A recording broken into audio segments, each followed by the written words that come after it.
If so, I'd like to introduce Amber. So she can come up and talk about River. Her son is, she is from Austin, Texas, which happens to not be too far from where we live. We're from Round Rock. And thank you for being here. I really appreciate it. I'm glad we could come. Hello. Our journey is still very, very new. My son was just born at the end of April 20th, so he's only 5 months old now. But as soon as he was born, I had preeclampsia, so I had high blood pressure. So I had him about 4 weeks early. And in that hospital that he was born in, the protocol is to test a blood sugar as soon as the baby is born if it's a premature baby.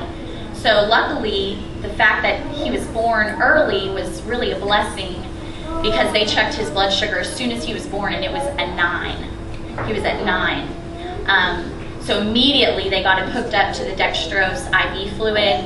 They had him on continuous feed right away. And that hospital where he was at didn't have the level of NICU that he needed, so they took him to Dell Children's Hospital, which is in Austin. It's one of the best children's hospitals in Austin. And he stayed there for about 2.5 months. It took the endocrinologist that we were introduced to was somewhat familiar with this disease because she had seen other babies with it, so they did a blood test on him to see if it really was hyperinsulinism. The results took about, I think it was like 8 weeks. Was it 8 weeks to come back, honey? Wow. Yeah, I remember it was like about 8 weeks. So he was in the hospital this whole time on the dextrose IV, the continuous feeding tube. But finally, when we got the results, we found out that it was a genetic disorder, and the genetic disorder that he had was diffuse.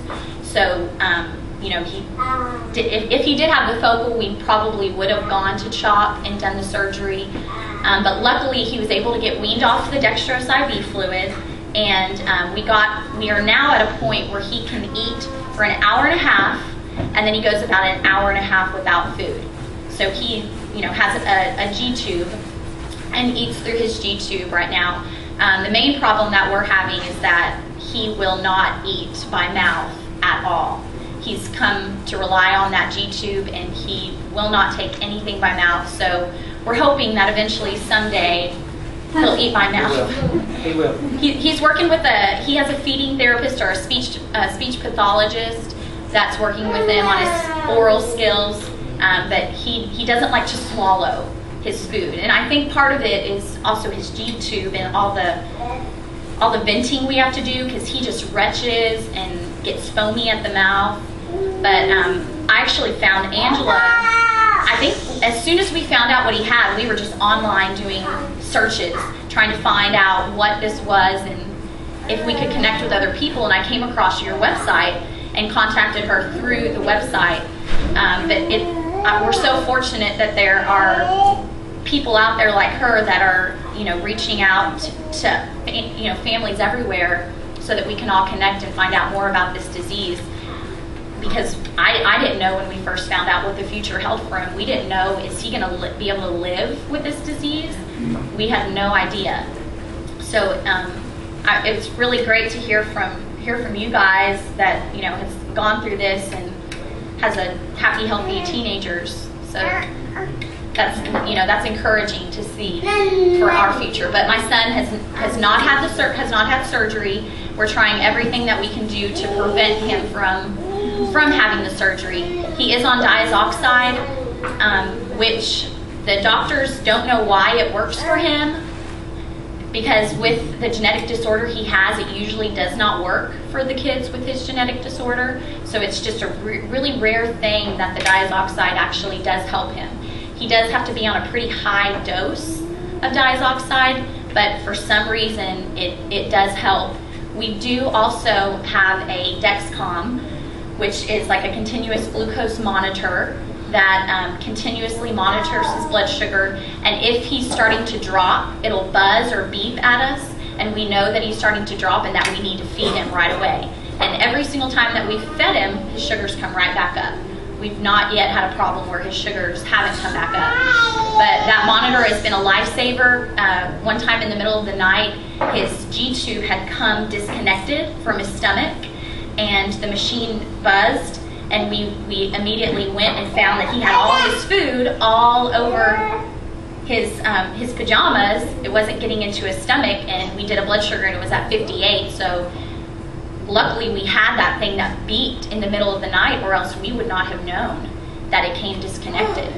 So that the Dexcom has been a lifesaver. We only have to prick him twice a day just to calibrate the machine, just to keep it calibrated, because it does kind of get off. But we've been really fortunate. He runs, his lows since we've been out of the hospital have just been in the 60s. That 58 was the lowest, but he went a long time without food. So if he does have a low, it's in the 60s, and he does kind of run on the high side, but his highs are like in the 180s, 190s has been like the highest that he gets. And it seems like he goes through cycles where sometimes he's running a little high, and then sometimes he's running low. Sometimes, you know, we just don't ever know. I recognize that sound. That's the feeding pump.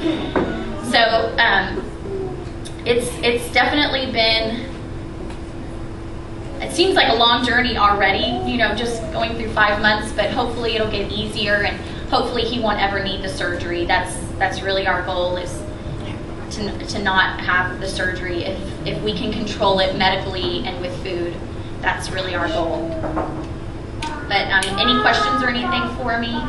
Yes. At what point did they determine that you were going to have to go with the feeding? Was it he just not able to eat? He wasn't taking enough food by mouth, because as soon as he was born, he would bottle feed just fine. But then they went a period where they were saying, well, we need to monitor exactly how much food he's taking in, to see if we can have some controls of why his sugars are dropping at certain times.